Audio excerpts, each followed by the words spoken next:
I'm not a medical doctor. I'm just somebody who has experienced something. It was in 2016, age 36, that I suddenly went down with what turned out to be multiple sclerosis. From my point of view, it was out of nowhere. It was very sudden. Yeah. I've described it before as like running across a bridge that was collapsing underneath me to just try and get to hand this thing in, you know. That state of collapse lasted for a couple of years.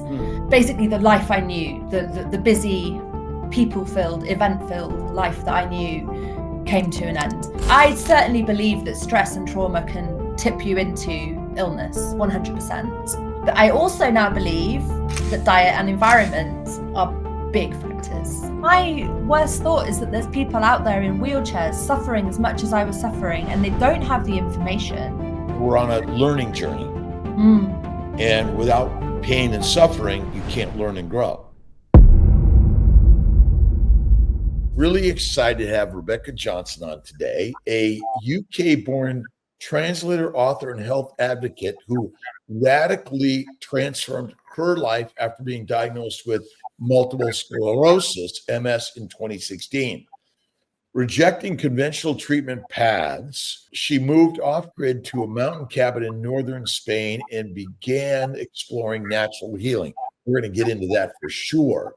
Her journey led her to the carnivore diet, an intervention that she credits with reversing her MS symptoms and restoring her vitality. Through her YouTube channel, Cabana Chronicles, Rebecca shares raw, insightful reflections on chronic illness, mindset shifts, and the spiritual and nutritional revelations that shaped her healing. Her story is one of resilience, intuition, and radical self-trust. Rebecca, welcome. How are you this beautiful day? Well, thank you. Thank you for inviting me on. I'm very well, thank you. This beautiful night. It's 10:30 at night over here in Spain. I'm usually well asleep by that time, but it is a beautiful thing. We can connect from all over the globe. Right. And maybe you can introduce yourself to those listening, those watching, and hear about your story of transformation. Well, I loved your summary of it. Thank you. Yeah, thank you very much for that. I don't know how much more I can add, really. Well, we want to hear it from your mouth, not from mine, by the way. Okay, well, sure. So yes, indeed, it was in 2016, age 36, that I suddenly went down with what turned out to be multiple sclerosis. It was a nerve failure in my eye, and I had double vision. So it was, from my point of view, it was out of nowhere. It was very sudden. Yeah. And it came at a time when I was really on top of my game. You know, I was in the full flow of life. I was in the final year of my PhD at Manchester University, and, you know, was really excited about the academic career that I was, you know, about to launch into, that was going really well, you know, and I was just really in the thick of it. And all of a sudden, everything went a bit pear-shaped. I suddenly had double vision, and I was hospitalized because they had to rule out a brain tumor, which thankfully was ruled out. But then 5 days later, they gave me an MRI scan, and that showed that I had what is called demyelination, which I'm sure you'll know all about. And for those of you watching who don't know what that is, that's when the immune system attacks the fatty, called myelin sheathing, around the nerve fibers in the brain, in the central nervous system. And that causes nerve failure. That causes lesions and nerve failure. In my case, my eye, the nerve in my eye. So when they discovered that, they said to me, look, what you've probably got is multiple sclerosis. They monitored me for a further 8 months before they actually diagnosed me. And during those 8 months, that's when the symptoms started, the onset of the symptoms started, which were disabling. But I was trying to finish my PhD, so I just plowed on through and I did my best. I've described it before as like running across a bridge that was collapsing underneath me to just try and get to hand this thing in, you know. I managed to hand in my PhD and I did graduate. So that was a real success. But as soon as I handed it in, I completely collapsed. All right.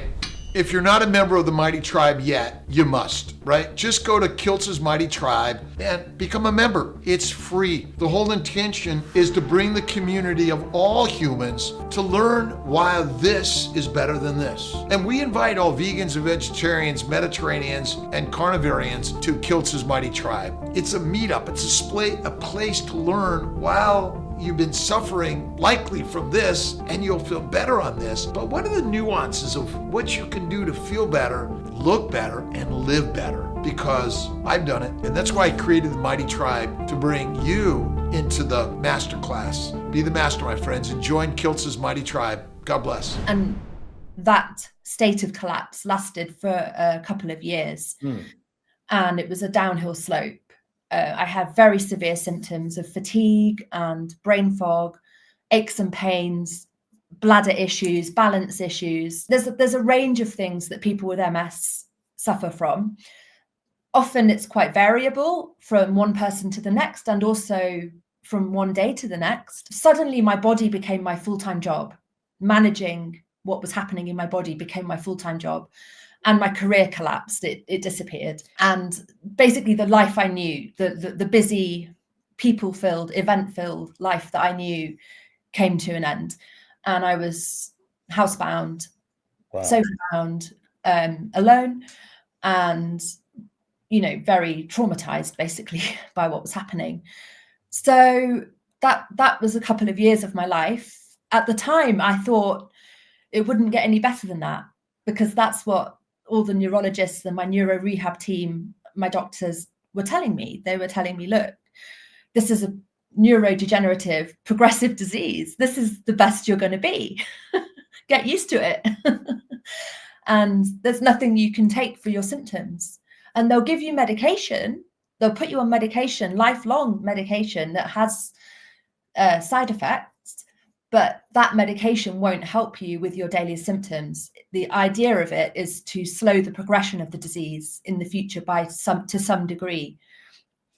But as I say often, you can't actually know for sure if it ever did, because you can't compare your case to anybody else's. So how do you know that's been slowed down? You don't know. So I didn't think that was a very good deal. The medication I've been put on was injectables, which were extremely painful. I've still got scarring from those injectables, and it was daily injections. Really, it was the hardest time of my life. If I look back on it, it's hard to imagine that really was what my reality was for so long. And it's equally hard to believe that I'm not living that reality anymore against all the odds. So what changed was that at some point, the first thing that happened was I just stopped with the medication, and I don't like to advocate other people to do that. I don't believe it's my place to do that. So I want to make that very clear. It's just what happened in my case. And it wasn't even a decision. It was just something that one day I just couldn't do the injection anymore. And that I was like, I'll just have a day off. Then it was a week off. And then I just never went back to it. And I just didn't carry on with the medication. So that was, I think, the moment where something changed. And at the same time, Brexit happened. So I'm from the UK and I'm a translator. So I speak French and Spanish, and that was my professional bread and butter, And I was just at home alone all day on the sofa. So I knew that I would lose my language skills if that continued. And because of Brexit, I knew that if I didn't move to France or Spain immediately after the Brexit deadline, I wouldn't be able to ever again. And I also knew that I couldn't stay in the UK for various reasons. One of them being the climate. With MS, you have a heat sensitivity. So that was one thing to weigh up, but also you need vitamin D, because often with MS, you have a deficiency of vitamin D, and I did. MS is associated with northern latitudes. So getting enough vitamin D, but not being too hot, is an important thing to somehow achieve. So all these things came together. Other things as well, I was just finding it very hard to live in the environment of the city for various reasons. And I needed to be in nature. So everything just came together, and Brexit, my environment, my condition, my finances, because I thought I can't afford to pay for my house when I live in a cold country and heating bills are going through the roof and I'm not working. So things like that, everything just came together and said, move to Spain now and live off grid. What can I ask you just a couple quick questions? Oh. What was your PhD studies in? Translation and intercultural studies. And so what was your specialty? A translator, you said English, Spanish, French. Any particular area where you practiced that more than anything? Well, my PhD itself wasn't actually a translation. It wasn't. It was sort of looking at translation in a broader sense, and it was more of a sociological study, a post 9/11 sort of cultural study, political cultural study. It's sometimes PhDs are really hard to summarize. and so, but obviously there was a lot of stress in doing a PhD, and I'm trying to sort of come to the understanding, does stress bring on MS?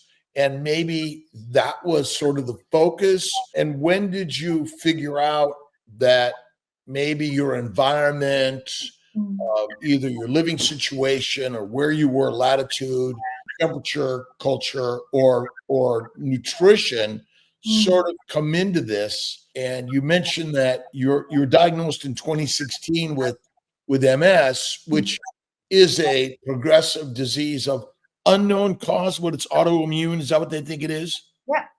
Yep. And did your doctors dig into the potential causes, or was it, here it is, here's the treatment? They didn't go into any causes because, as you rightly say, they don't know. There's many theories what could cause it, and there's many definite factors involved, such as I mentioned, vitamin D deficiency. And that was the first thing. I actually had a blood test some months before the nerve in my eye failed because I was sleeping. It did seem like it came out of the blue, but when I look back, I do think, well, actually, I did go for that blood test because I was sleeping during the day and I wondered why, so there were small hints, and that came back with a vitamin D deficiency. So that's definitely a common factor in cases of MS. But yes, for me, stress clearly was part of it. The workload I was under was immense. A PhD, academia can swallow you whole if you let it. Yes. Yes. And I was just going for it. I was just taking on more and more and more. And I could go back further than that and sort of point to maybe things about we all have, I think, some degree of trauma, being human, childhood, which aren't, we all have that. So I think I had some level of that, which probably was untreated in some way, or unexpressed or something. Yes. And I certainly believe that stress and trauma can tip you into illness 100%. But I also now believe that diet and environment are big factors. Well, maybe you could tell me a little bit about the diet environmental factor and how, when you stopped your medications, you felt, and then what other changes you made in your lifestyle that also contributed to you somehow feeling better miraculously. Yeah. Okay. Well, when I stopped the medication, physically, I didn't feel any different. I just felt freed from something that was adding an extra level of trauma to my situation and not giving me any relief. So the medication made little to no difference to my bodily state. So when did I start to feel better? Well, I've been starting to talk more about this on YouTube, but I don't tend to because people don't believe me. And also it's a topic which sometimes gets censored, but it's what I experienced, which is that I discovered one day that I'd become sensitive to Wi-Fi and cell phones and all of that. So when I discovered that was a huge shock. I had no idea.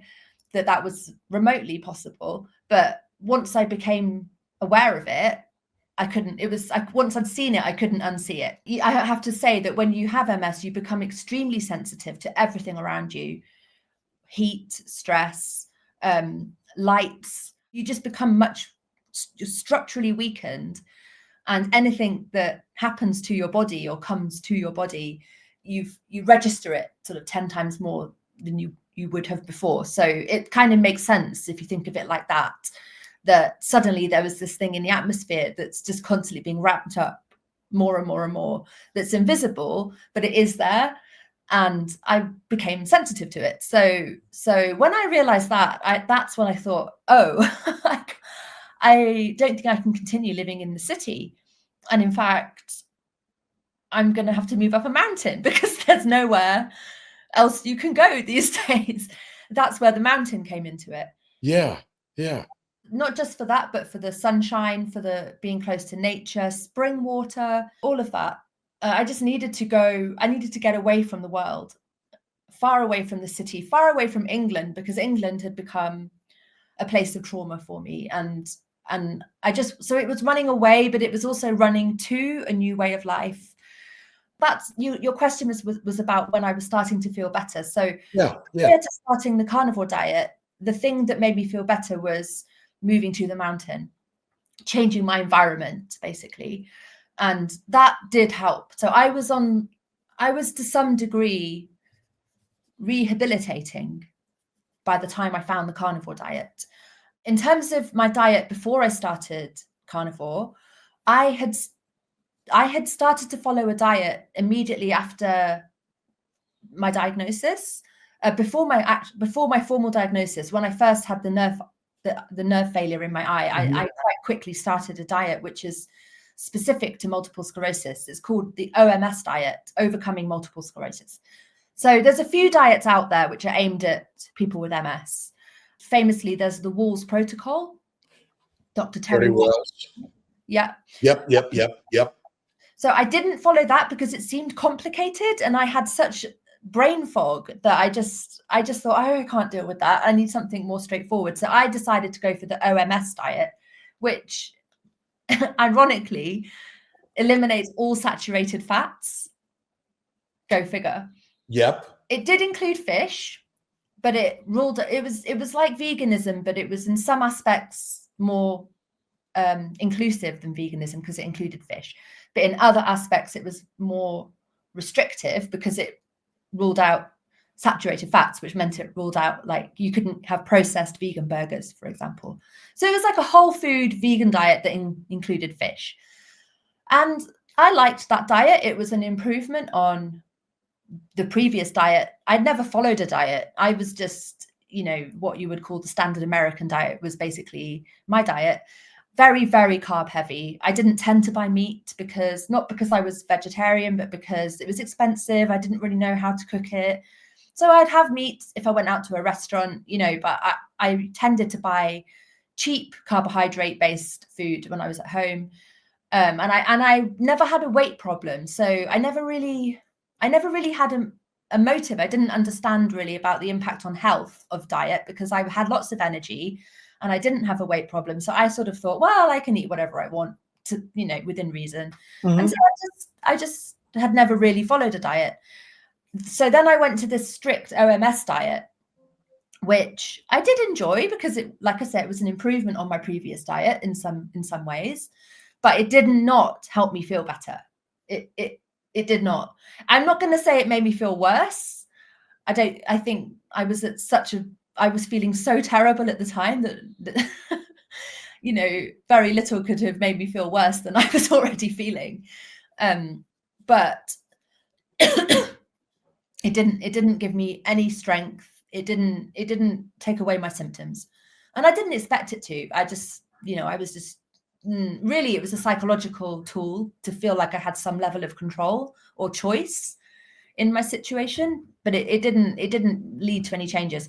And when I moved to the mountain in Spain, I stopped following that diet because it was more difficult to find the vegan style food in Spain than in the UK. The UK comment. I've just looked. So vegetables, fruit, beans, legumes, fish, seafood, grains, herbs, seeds and nuts are very high. Avoid land animal meat. Avoid cooking with fats and butter. So obviously it's plant-based. And maybe psychologically, some people may feel better on these things temporarily, but you were finding no benefit?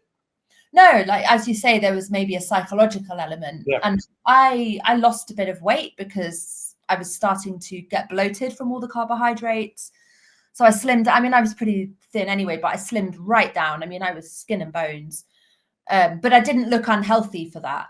You know, I looked better on that diet. But that was it. I couldn't have felt worse. People would be like, "Oh, you look amazing. You're looking great," and I'd be like, "I feel like death. I feel like absolute death." So it didn't help me feel better. Like it absolutely didn't help me feel better. And so when you got to Spain and in the mountains, what was the change you were beginning to see and seek? I mean, it was a long process, a slow process. I mean, the first thing that was happening was that I was walking my dog. Actually, I got another dog, so I was walking my dogs. I now had 2 dogs, and I was walking them up the mountain slopes, and that was gradually getting my stamina back because I'd been sofa bound for a couple of years, so I'd lost strength. That was part of the mountain rehabilitation process. Also, it was the pandemic when I arrived. I arrived on the mountain 2 weeks before the pandemic hit, and Spain was very extreme. It was next to Italy, which was the epicenter of the pandemic in Europe. So Spain shut down, very strict lockdown very early on. So literally I arrived 2 weeks later, everything shut down. And I was on a mountaintop. Like it actually couldn't have been better timing. Weird. Very weird. And off-grid, in essence? What's that? Off-grid, essentially kind of semi-cut off from much of the standard world, it sounds like. Yeah, very much. And maybe you could talk a little bit about how carnivore, began to sort of come into your existence or when that happened. Okay, so I was on the mountain for a couple of years before I came across carnivore. I stopped following the OMS diet because it was harder to get the same ingredients in Spain because Spain's more meat heavy. Yep. I'm in a farming region, so it was I just went back to carbohydrates and whatever was easiest. And it was tiring going up and down the mountain to get to the supermarket, So I just let the diet go. And then I started to bloat because now I was hitting 40 and, your diet starts to catch up with you. And so I think this is what was going on for me when I came across carnivore was that I was starting to look worse. Yeah. Even though I'd moved to the mountain, I was doing all this, I was being a bit of a warrior with my MS and sort of, I'm doing it. But here I was getting bloated and it wasn't any good.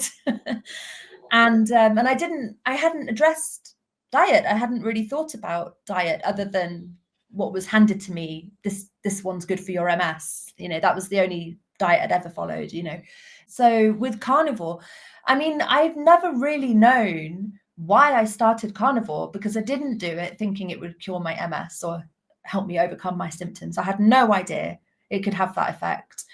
I first came across it on YouTube a year before I tried it. And I remember that it was an interview with Kelly Hogan that I remember. I was very impressed. Impressed, but in a kind of, that's weird kind of way. And I remember phoning a friend of mine and saying, I just listened to the weirdest interview. This lady was advised by her doctor to only eat meat, like not even vegetables. And she looks absolutely incredible. Like she says, she says it's because of the diet, and I was just like, that's just really weird. And it's stuck in my brain, but it's stuck in my brain as an anomaly. And, but because I'd watched that video, YouTube was suggesting more carnivore content. So every now and again I'd click on it. And what struck me was that everybody looked so healthy who was doing the carnivore diet. And I guess it was just a gradual drip feed of exposure to it, which made it seem less radical because the more people you hear of doing it, the less radical it seems. I don't know why I decided to do it, but one day I just thought, oh, you know what? I'm just going to try this carnivore thing. That was it. And I didn't do I didn't phase into it. I just started to do it.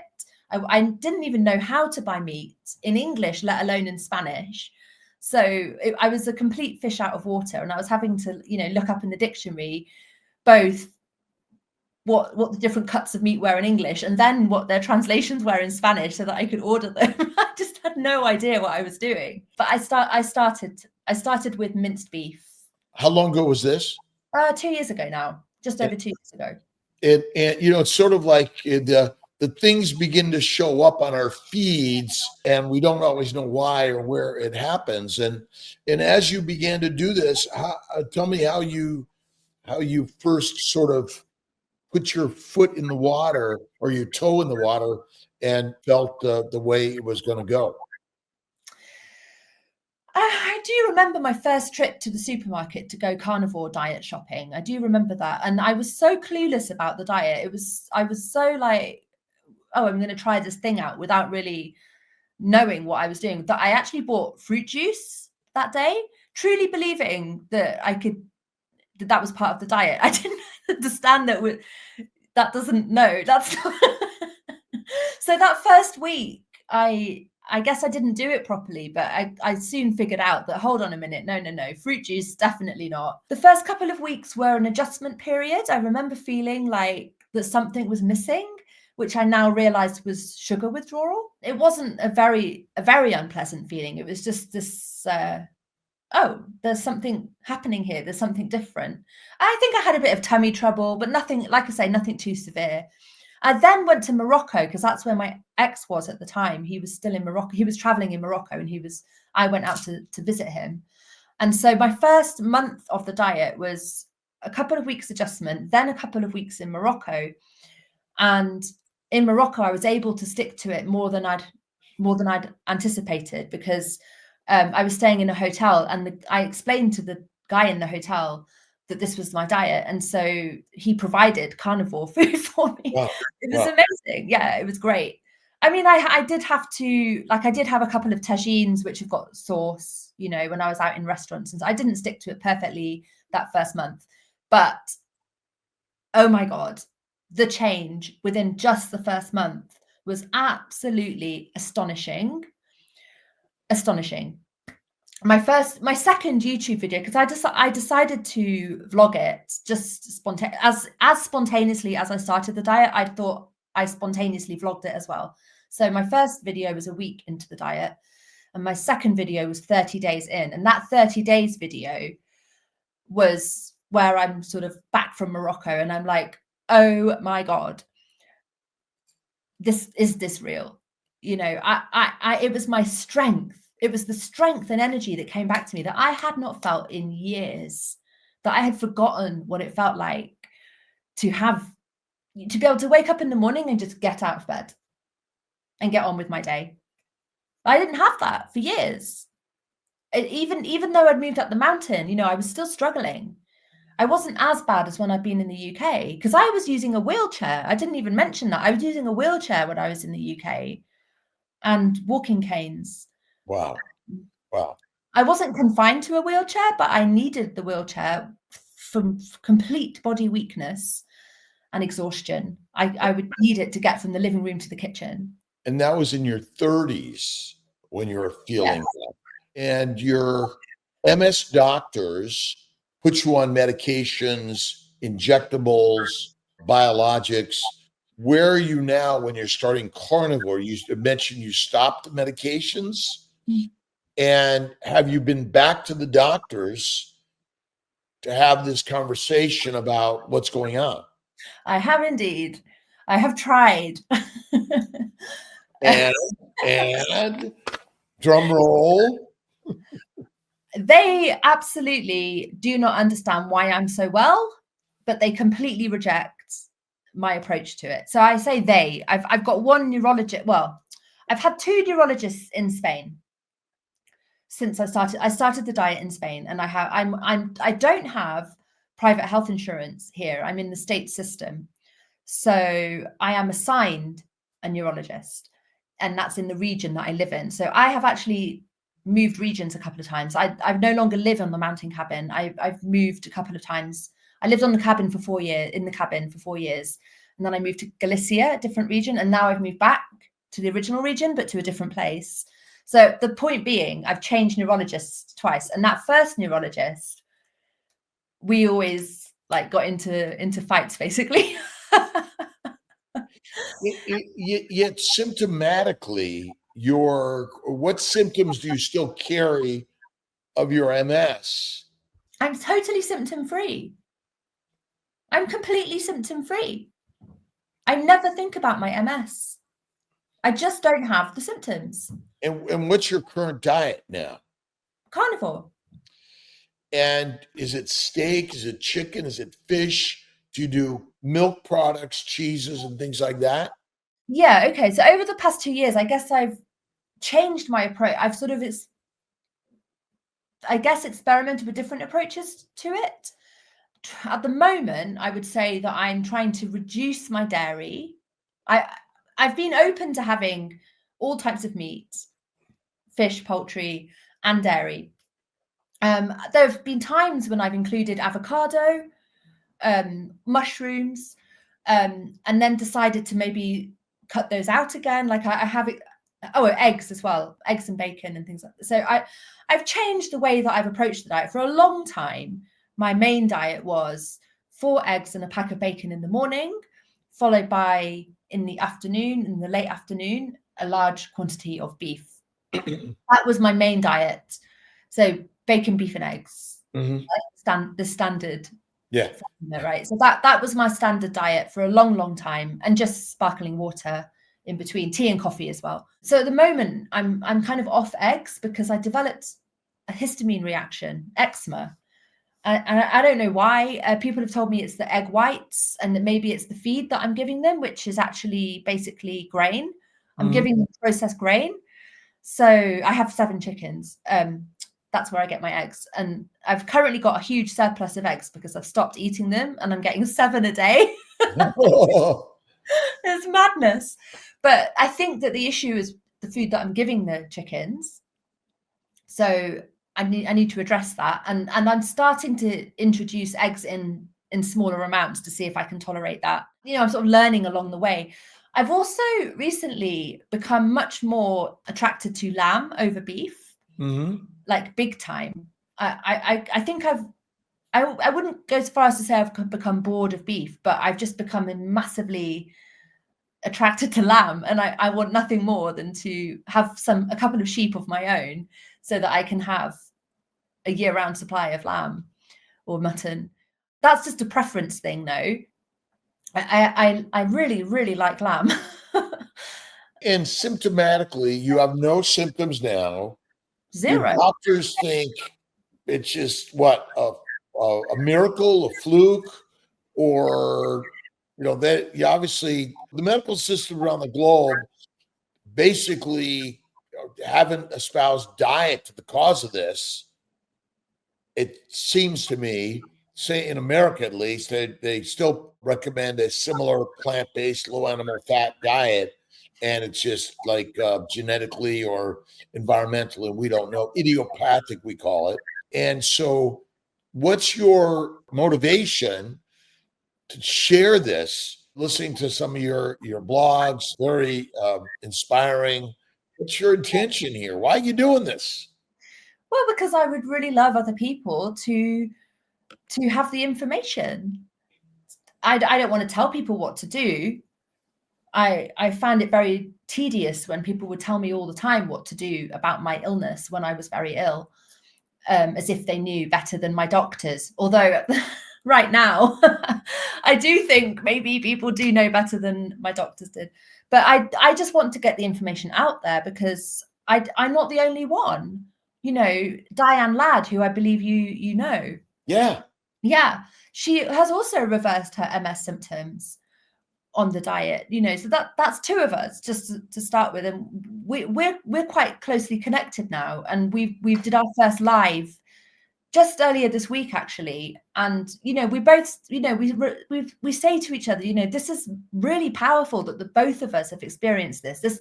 We can't be written off as a freak of nature or an anomaly if there's both of us, and we're not the only ones. There's Emily Penton as well, who I haven't actually spoken to, but she's another lady who's reversed her MS or overcome her MS. It's hard to say cured because officially you can't cure it. Well, it's sort of like I always talk about, I don't know if you could see this, poison ivy disease. Yeah, okay. We're poisoned by plants and protein, essentially, a low-fat diet. But essentially, is there a disease called poison ivy? There isn't.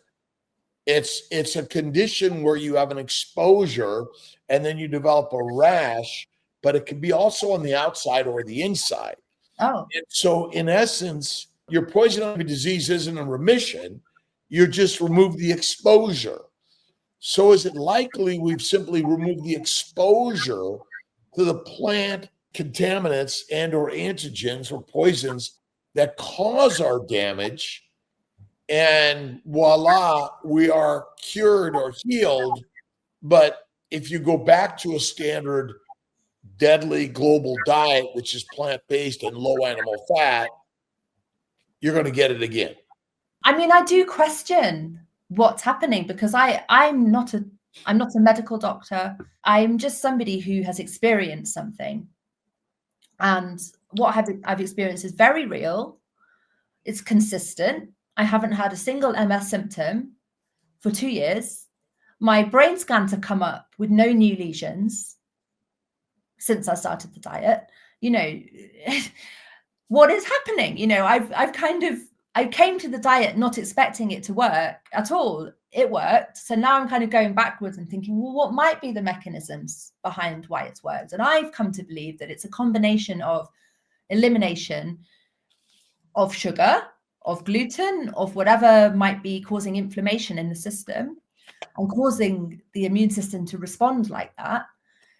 But I also think it's the presence of fat. I think that's really important. Because specifically when you have MS, it's the myelin sheathing that's being attacked, and that's made of cholesterol.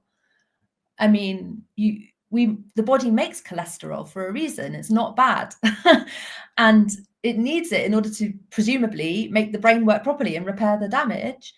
Basically, the gut from the mouth to the anus is full of plants and lean meat. There's no fat.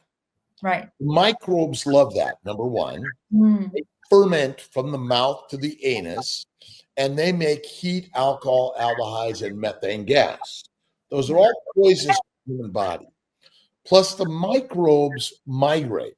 They go up the esophagus, they go out the rectum anus, they go through the epithelial cells directly into the blood vessels, the lymphatics, the interstitial tissue, the peritoneal cavity. But alcohol they love to make alcohol. They're fermenters. Right. Alcohol is a neurotoxin. It might not be enough to make you drunk, but it can. But it makes you at least feel the brain fog, and it damages the myelin sheath. And it's really very simple. Heroin, cocaine, marijuana, nicotine, and caffeine come from plants. We are allergic to plants, and plants and protein from animals or plants are fermentable. And so the answer is really very simple. Fat suppresses the microbes in the gut. So if you're eating a plant-centered diet, if you eat a lot of animal fat, you are keeping the microbes a little bit at bay, which may allow some people or many people to not be the fermenters or the methanogenic methane-making bacteria and yeast. And so it really is, there is science, and it's simple science. Fat does not ferment, and fat suppresses inflammation. But 99% of even carnivores eat cooked meat, which renders the fat, or they cut the fat away. And that really is the simple story. And it's not sort of like mysterious. It's not magic. The universe knows what it's doing. Plants want you to be fertilizer. There are carnivorous plants, and plants are highly intelligent. They know how to manipulate us dumb humans. Right?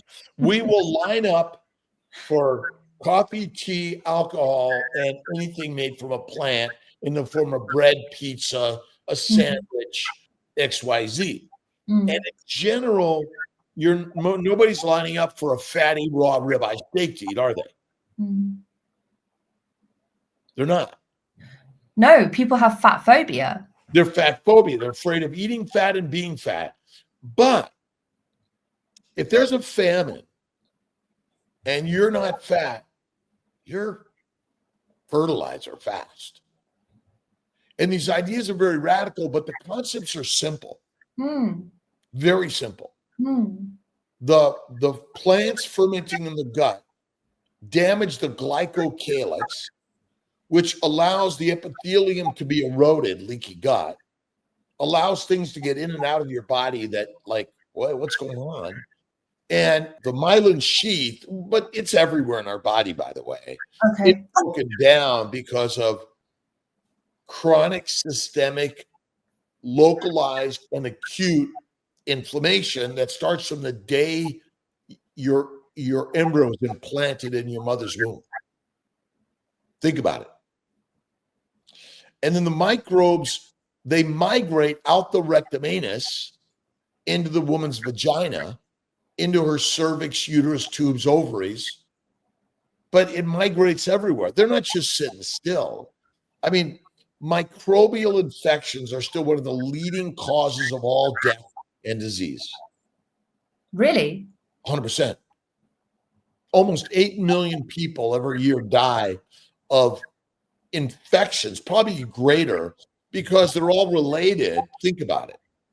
The gut is the stinkiest, bloatiest, most infected area of our body. Agree? Yeah. Everyone's got bloating, endometriosis, diverticulosis, colitis, Crohn's, IBS, GERD, or tonsillitis, adenoid infection, appendicitis, colitis, pancreatitis, right? Okay.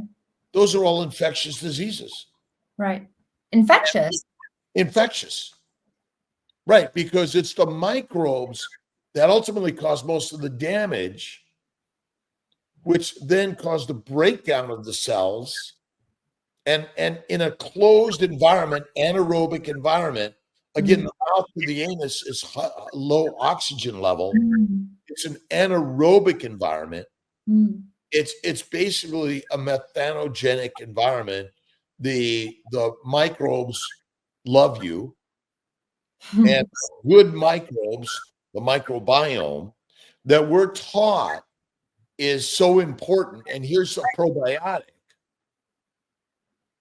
And so, you know, it's people like yourself, Diane Ladd, and others, and myself, and all of us in this community, because the doctors don't get it.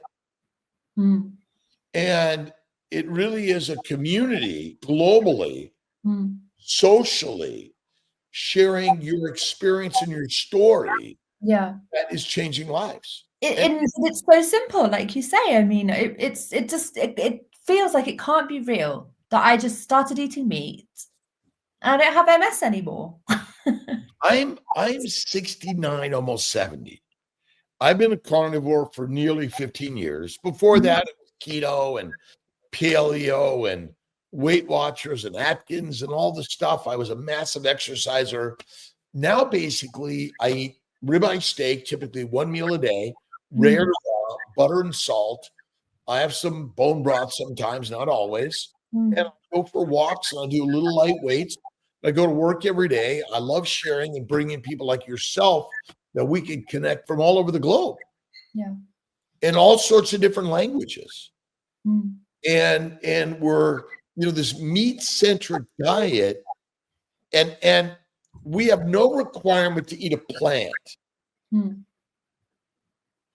And I'm curious what the people around you are thinking, how you're motivated to just keep doing this crazy thing in this world. Well, the people around me have been absolutely amazed. They've all seen the difference. Because when I first, the people I know now are people who met me when I had MS. Because I'm new to a new country where I didn't know anybody. So everybody I know in Spain met me when I wasn't in my best state of health. They didn't know the real me. I lost most of my friends. That's quite common when you get in chronic illness, unfortunately. Yeah. The people who knew me before I got sick were no longer really in my life. One or two. Anyway, but the people in Spain have just been absolutely flabbergasted. You know, I started to get used to the people's reactions, like, oh my God, like as if they were meeting me for the first time, or as if I'd been in a coma and now I was walking around, you know. It's like that's how strong their reactions have been. So when I then go on to say, well, it's because I changed to the carnivore diet, that they do take it more. I found people have been quite embracing of it because they can see the difference. And I also think that in Spain, there's more. I do think that the radical nature of it, not eating any plants, is hard for people to wrap their heads around. But generally speaking, people are more sympathetic to carnivores than to veganism in Spain, culturally. Yeah. Especially in this farming region that I live in, Asturias. Yeah, I often find people are kind of like, well, yeah, of course, but they think it's the protein. I always have to correct them, and no, it's a high fat diet, and that's news to them. But yeah, people have been amazed. I feel like quite accommodating of it, although sometimes people will be like, oh, go on, just have a cake, go on, just have a, you know, what's difference is one gonna make? You know, I'll get that quite a lot. Live a little, just enjoy your life, you know, that kind of attitude. But that's not really the same as being against it. Even some vegan friends that I have been quite open-minded towards it. So I think my dad's actually a GP, IGP. So he's been very supportive of it because he as well has seen the change, and he's obviously known me my entire life. So he's seen the entire story play out. So he's just delighted. Although I would say that he's still not quite got past his medical training. I think that's really hard. Yeah. Yep. So although he will say to me, you know, oh yeah, keep doing the diet. Yeah, don't change. It's great. What's going on? It's really great. I don't think he would advise anybody else to start the diet. You know, we know people in our family who have gone down with cancer and things like that. I don't think he said a word about it to them. There's an element of, oh, it's just you. It's just for whatever reason, it's you that's... You're unique and different, and the rest of the human race is completely different. Each and every one of us is a different physiology and biochemistry and all of this. I do hear that a lot, actually. I think people to try and rationalize it by saying, oh, well, different people, different bodies, different diets. You know, that's how people have kind of tried to justify it and rationalize it. So I've held back. I've often, when I talk to people, I hold back my belief, which is that it is the proper human diet. I have come to believe that it is. But when I'm talking to people, if I say that, I find that that's taking it a step too far for them. But at the same time, I'm very keen to tell people what I've experienced in case it's of any use, you know, and that's my motivation in doing the channel. So apart from spreading the word, it's also being part of the carnivore community has been really amazing.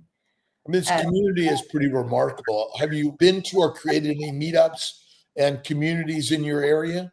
No, that's something which I'm thinking more and more I should try and do, because I've heard about other meetups. There was the great UK meetup very recently with Stephanie and George, who I believe you also know them. Yes, and I'm actually looking. I was talking to someone today about maybe coming out there. I may be coming out to Spain and Portugal, which I haven't been to Portugal. I've been to Madrid, and so I'm looking to come out there and visit. So, you know, It's an amazing, it really is such a small community, but it's almost like you're like, I'm a little kid.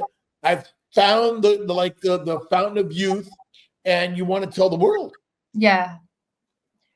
Absolutely. I mean, my worst thought is that there's people out there in wheelchairs suffering as much as I was suffering, and they don't have the information. It seems to me there are more and more and more people using scooters or wheelchairs. You go to the airport, everyone's getting someone to wheel them down. And I don't think that's their fault at all. I think it's really the responsibility of the government, of the healthcare industry, nutritional industry, but ultimately, I'm not trying to make anyone else do anything. Our job is to speak it and share the story of why keto, carnivore, faith, and fasting are so important. Yeah, the fasting element is very important, isn't it?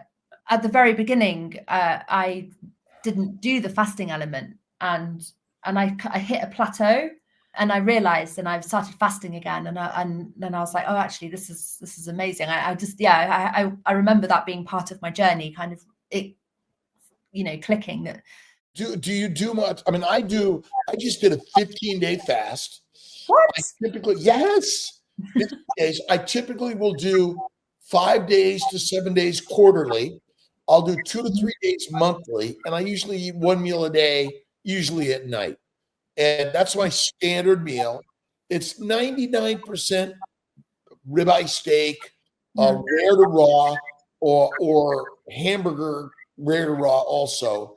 I do some butter, a little bit of blue cheese, salt, and that's kind of my standard. But I got another fast coming in October and then one in January. We'll do 5 to 7 in October. I might do 3 weeks in January. Really? My God. I don't know. 2 weeks is good. 2 weeks is kind of like, because I'm not a big guy. And, it's sort of like I don't need to lose any more weight. My weight's perfect. I feel good, but my glucose level's under 70 the whole time. My insulin's under 0.8 the whole time. I felt amazing every day. Really? I believe that we're simply poisoned by plants and protein, and a low-fat diet is only temporary if you want to drop the extra fat that you don't want to have. But being overweight is never the cause of disease, which is kind of radical.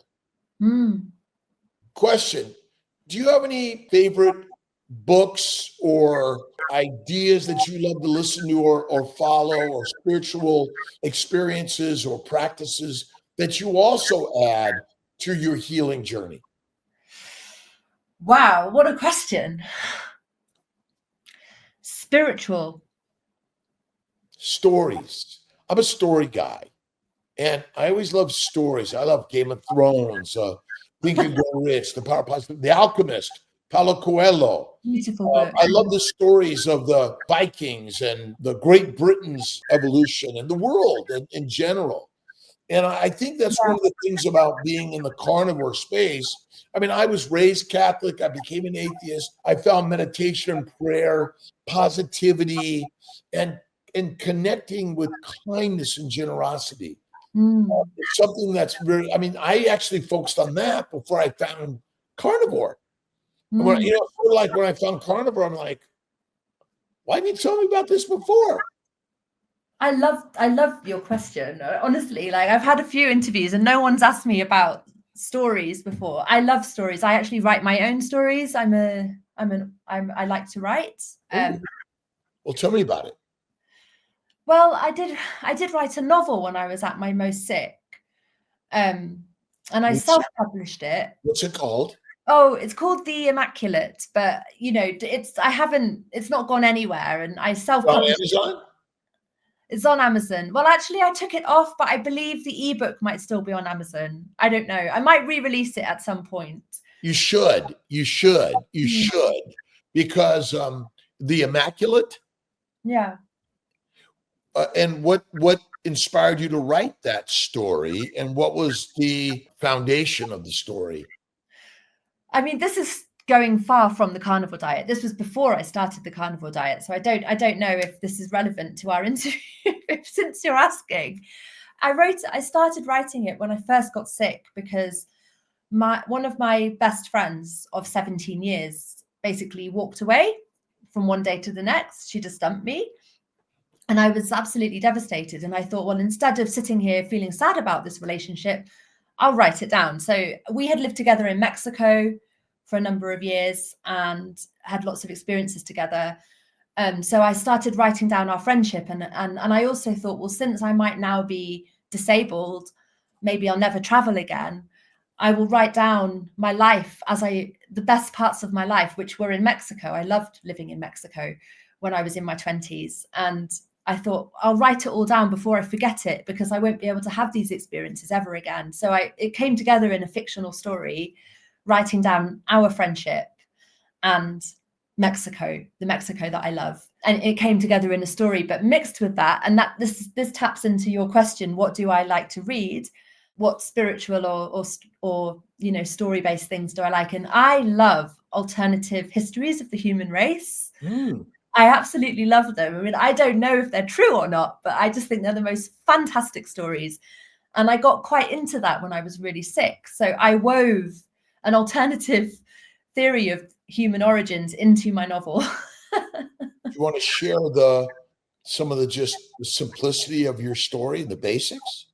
It's literally just the surface level story is two friends in their 30s go to Mexico for a holiday, for a vacation, and their friendship falls apart on that vacation. But the friend who is the narrator of the story, she has her own kind of journey that starts.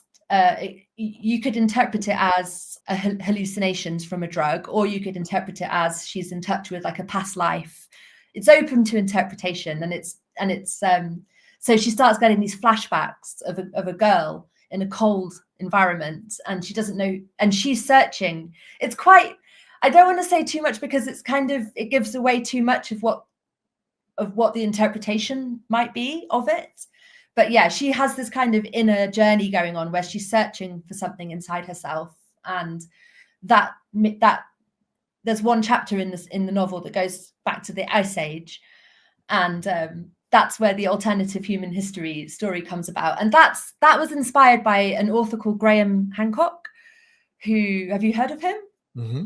Yeah, he's really famous. He's a journalist, and he's got this whole thing about that human civilization goes back way further than we're led to believe. And through his work, I came across other people's work, and I've just got this whole thing going on where I'm just exploring all the different possibilities about our origins. And the carnivore diet kind of speaks to that a little bit, because the way of living in the carnivore diet is quite, it's primeval, isn't it? And it's, campfires, and telling stories around the campfires and our ancestors, and, living in nature, and all of that is kind of, there's something that is very powerful about that, I find. Things that don't just look back, but they kind of re-energize our roots. Does that make sense? What's your favorite book? What's my favorite book? Do you have a favorite book that you'd be willing to share with us? In the whole world? It's some of your favorite books. I mean, this isn't a do or die, because I'm a voracious reader. Although I was raised in Los Angeles, kicked out of school, couldn't read, father in jail. I've written a couple of books. Yep. And ultimately, we're storytellers. Yeah, we are. It's all just a story. There's no truth to any of it. Yeah. And one of my favorite books is The Alchemist by Paulo Coelho. Man's Search for Meaning, The Shack, Mind is the Master by James Allen, Wally Waddles, The Science of Getting Rich. But they're just all fun. Oh, Ken Follett. Oh my God, A World Without End. Because ultimately, all of it is just a story. My PhD had that as a premise. Narratives. What's your humans are storytelling creatures? Yeah. And so you mentioned, I mean, how about Clan of the Cave Bear? Clan of the Cave Bear. I'm going to look all these books up. Yeah. Because Ayla, it was in the Paleolithic era. Oh. And as a woman, she was mighty powerful. And ultimately, it is our ancient instinct. We're hunters. We're not grazers. We're killers. But we also civilized. We brought community together. And maybe may I ask you about, do you have any spiritual beliefs and higher powers or God? And how does that intertwine in your storytelling? Oh my gosh, we're getting deep. I'm still going through in my head my favorite books, so I can give you a favorite book. I've got It's okay. It's all right. This is only a conversation. And I mean, I think that, I didn't have a favorite book for the longest time. I didn't read. And then I found Audible books, and it changed my life. But I also voraciously read books, listen to books. I love watching stories. I watch movies, but it's got to be like a hero's journey. Oh, Joseph Campbell, A Hero's Journey, Man with a Thousand Faces. I mean, ultimately, Gilgamesh. Oh my God, Gilgamesh! Like, that's the first ever book. Right? And we're hunters. Yeah. And we're migrators. We're movers. Yeah. We follow the herds. We're mightily intelligent as a hunter, and we're pack hunters. I always say we came out of the trees to eat the grass, eaters, not the grass. We're really good at hunting in a pack. We're really good. I mean, if you look at orcas, killer whales, how they hunt, wolves, how they hunt, lions, how they hunt. And ultimately, that's who we are. And do you think we've just strayed away from our ancient lifestyle of hunting and eating raw, fatty meat around a campfire and praying to the gods and telling stories? Do I think we've strayed away from that? Yeah. Or we've been diverted from that. I mean, you went up to the mountains. Yeah. I had a very strong feeling that I needed to do that. And I have to say, I'm kind of struggling with grief that I moved away. I wish I was still there. I tell myself I don't need to be there anymore because I'm healthy again. I can be back in civilization. But what I find is I don't want to be in civilization. It's horrible. Because it's not natural, is it?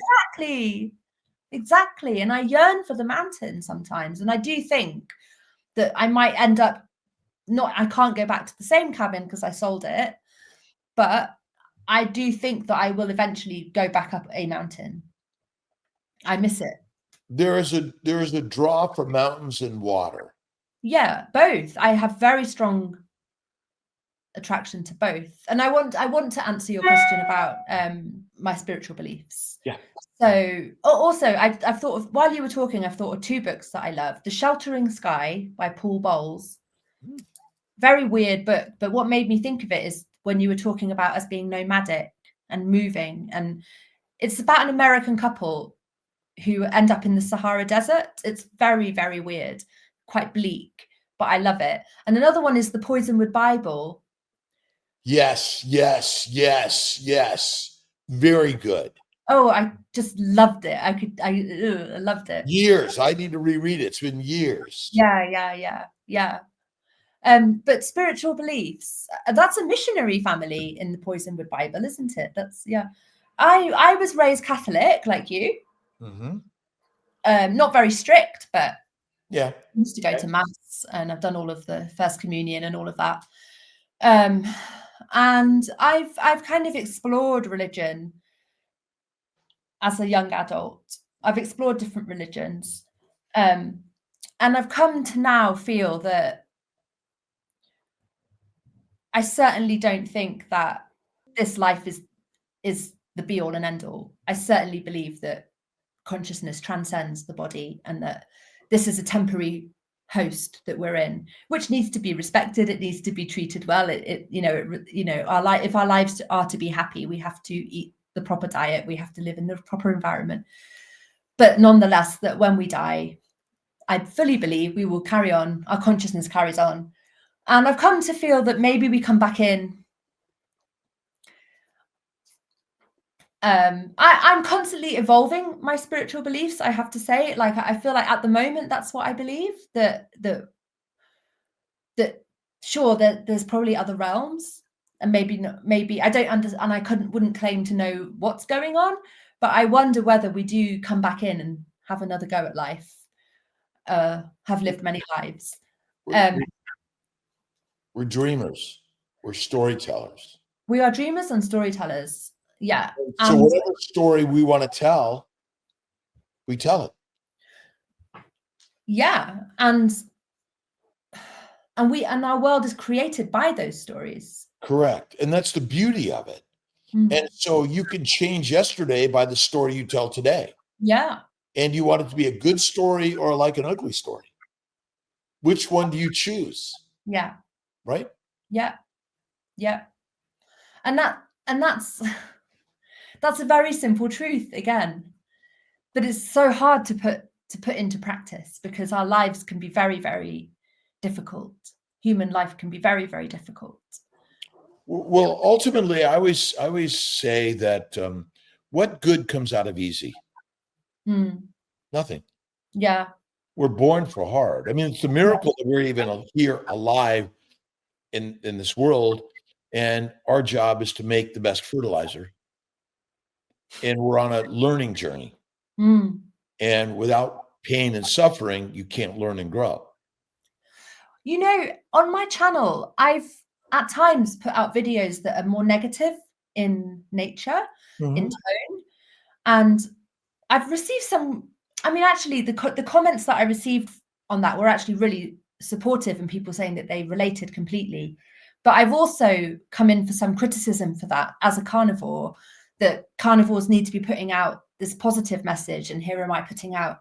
But I don't know. The way I see it is that people who need carnivore the most are people who are struggling with illness or with whatever it might be, trauma. And when I was really, really ill, when I was confronted by happy clappy content, I was alienated by it. I needed to see other people who were also struggling, but moving through their struggles. I needed that more than I needed happy clappy inspirational content. So I was very mindful of that when I put out the videos that I've done, because I've struggled since I moved to Spain. It hasn't been easy. Despite getting my health back, it hasn't been easy because of relationship issues and just, you know, rebuilding my life after chronic illness completely wrecked it. It hasn't been a straightforward process. Well, The Secret. Have you ever read The Secret by Rhonda Byrne? No. And I read a book called The Christ-Based Teachings. It's out of print. A very simple book on the truth of faith in God. And God is us. A really good book called The Three Magic Words. And the three magic words are, I am God. We're attracted to an idea because it's like clickbait, right? We're not usually attracted necessarily right away to happy, clappy. We're attracted to hate and clouds. But through the darkness and the suffering, you find the light. Yeah. And that's why I love these stories of pain and suffering through the path of light and spirituality and success. Yeah. But you're right, because we don't want to read a book that's just happy clappy. We want to get to the, like, someone dies or is murdered or you know, falls out of favor, and then they go on a journey, right? Redemption. That's what this really is. This is the hero's journey. Absolutely. Yeah. And I would say there's only dead people have no problems. Yeah, right. And the worst relationship I have is usually with myself. Yeah. As they say, when you fix yourself, you fix the world. Yeah. Because who doesn't have a relationship problem? Yeah. Dead people. Yeah. And I think this is part of the carnivore journey, because carnivores are the lone wolf. Yeah. That goes out on a journey to figure life out. Yeah. And that's what we're all doing. Yeah. Around the globe. Yeah, definitely. And going against everything that we're being told. And so we're now telling another story online to millions of people that maybe all of our diseases are a plant protein, low fat diet, and thinking life should be easy and every relationship is supposed to stay the same forever, which is completely incorrect. Yeah. But what carnivore does is it gives you the strength to face those, the crap that life throws at you. And crap and shit is fertilizer. Without fertilizer, you can't have growth and new. Yeah. I mean, isn't that what we're talking about? And so ultimately, we're all going to die. What would he die from? I have no idea, because I don't even care. I could die today, tomorrow, of anything. Just because you're carnivore doesn't mean you're going to live longer or not die of something that's standard in everyone else. Yeah. But it's the most inspiring community I've ever been in. Yeah. Definitely. Amy, I've kept you a little long. I apologize, and I'm grateful to you for sharing your inspiration. I'm really excited to read your book. Oh my gosh. And keep writing, keep sharing. Anything else you wanted to say I didn't ask, or ask for me? Oh my gosh. Well, no rush. Do you find that the carnivore diet has helped you psychologically as well as physically? The brain is just another organ system.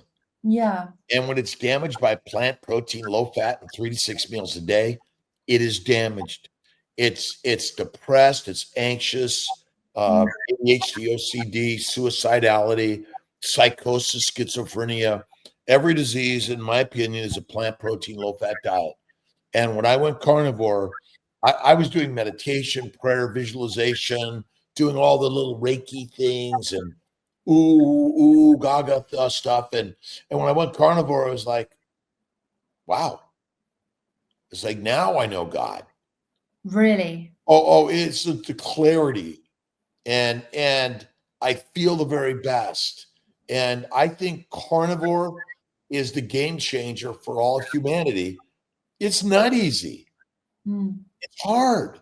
But we've got so many people in our community all sharing it together, and hard ultimately brings the happy, clappy of life. Yeah. And then you're going to get sad and miserable another day, and you're just going to, like, you know, sure, part of life is difficulties and sadness, but the key is not to stay in that state too long and to move. You can be depressed, you can be sad, mad, emotional, crying. That's part of our journey.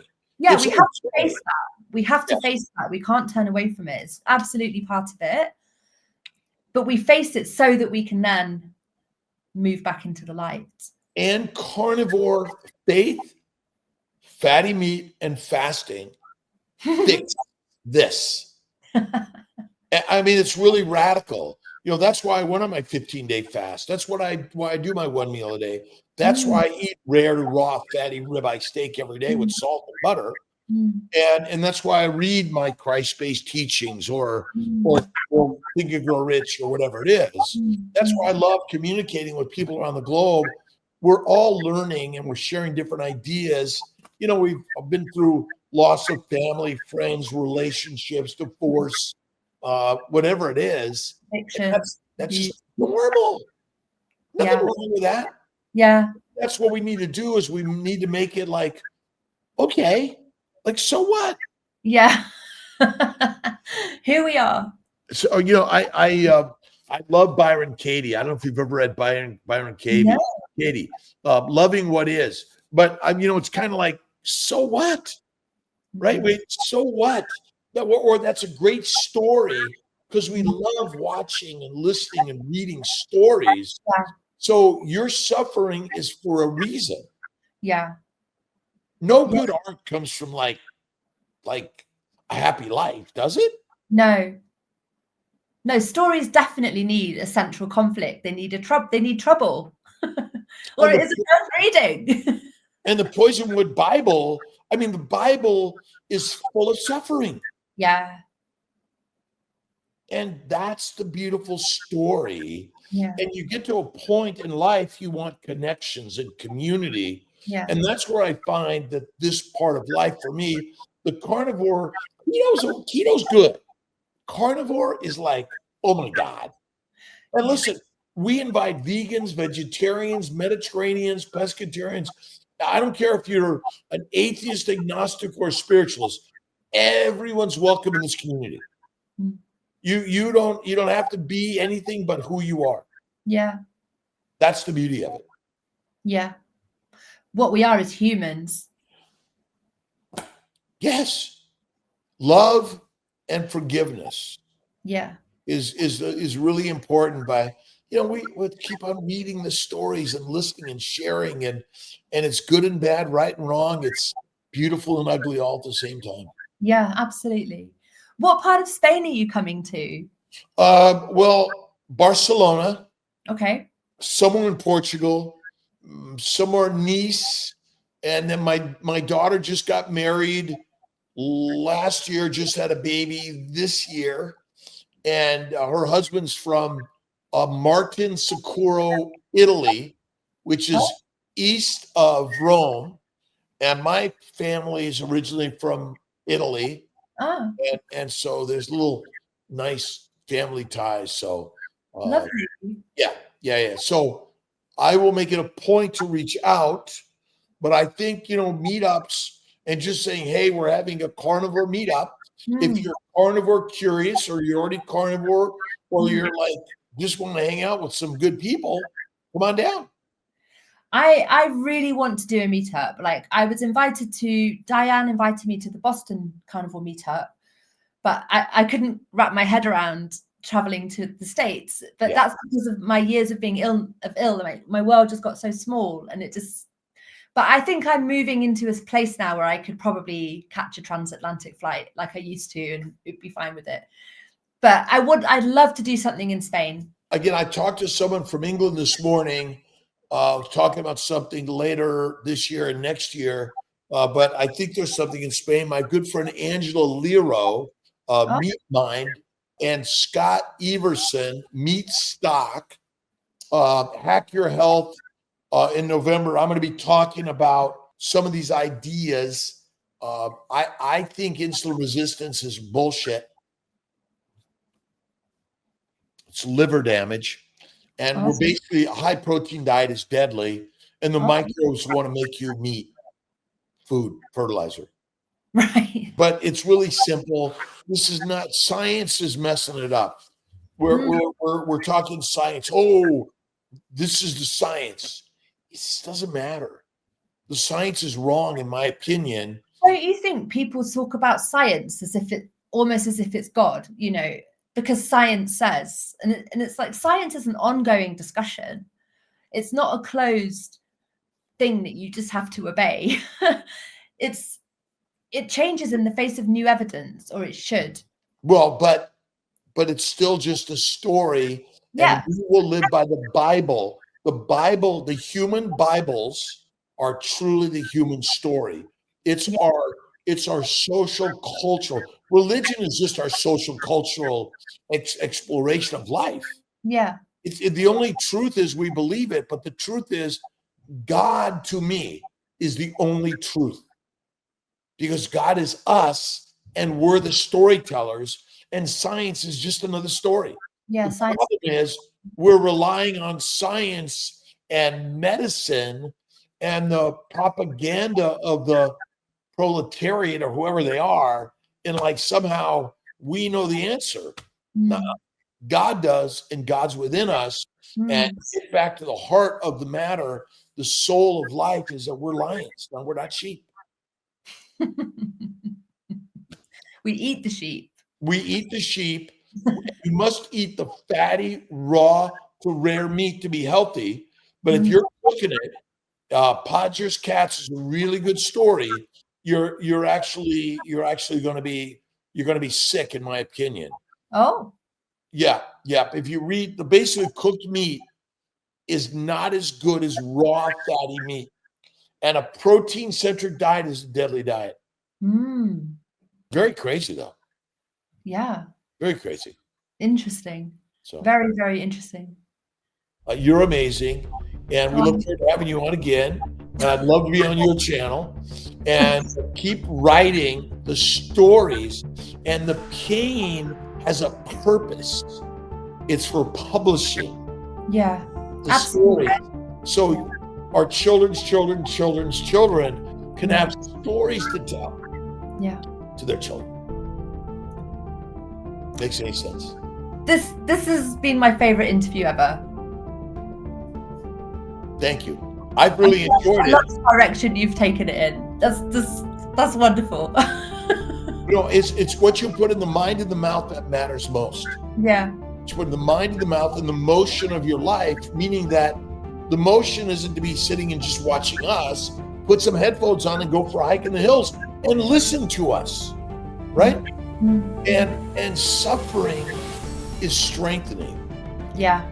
And maybe I'm going to read your book, and maybe we could have a conversation about that. Love to.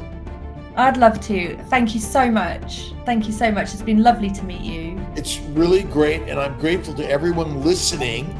And our carnivore conversations are not just about meat, but it's the mind and the message and having faith in your life story. So again, my dog's snoring. Sorry, what's that? My dog's snoring really loudly. Love it. We're all snorers too, but I appreciate everyone liking and sharing and keep spreading the word. And we'll love to see you wherever you are in this world. So thank you. Thank you. God bless you.